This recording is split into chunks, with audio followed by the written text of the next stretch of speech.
Tonight, an I-Team investigation. Families desperate to help loved ones battling addiction can ask a court to force that person into treatment. But instead of medical rehab, some are actually ending up in prison. The Department of Corrections says it's a program that's saving lives, but others say the practice stigmatizes addicts. Here's Chief Investigator Cheryl Fiandaca. I was handcuffed in court as if no different than you see any other criminal that's charged with a crime.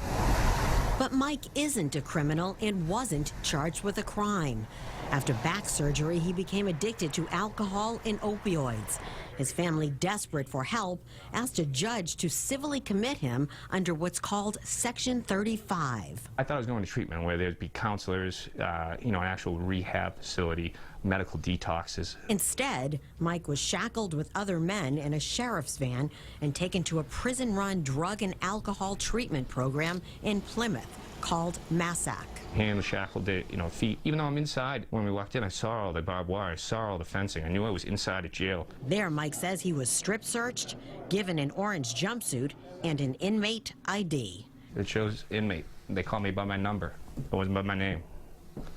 I was an inmate. And during his 30 days behind bars, Mike says he got no medication to help him detox. I'm not trying to push off the responsibility I knew I was involved with, but at the same time, I had an issue, and I didn't know how to ask for help, and punishment is not the answer. Massachusetts is the only state that sends men who have been civilly committed to prison for treatment.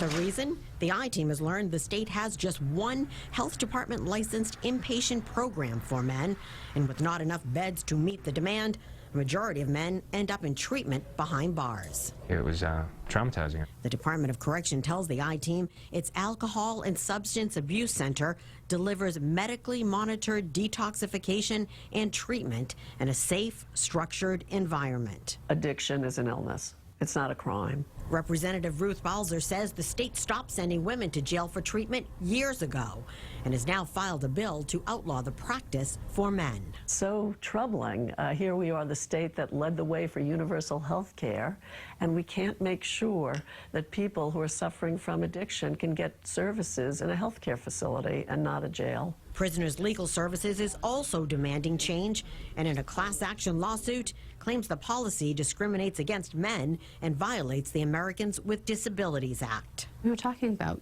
2,000 to 3,000 people a year who are committed, and many of them are repeat commits. They're just people who have been committed 5, 6 times, so it's also just not effective. Where are we going?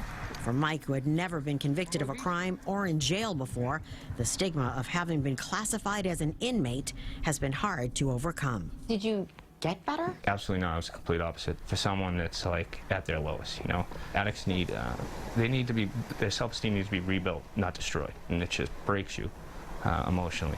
That's what happened to me. Both the Correction and Public Health Departments had no comment on the lawsuit or the proposed legislation. Last July, a state commission on Section 35 recommended prohibiting sending men to prison or jail for treatment. Cheryl Fiandaca, WBZ News.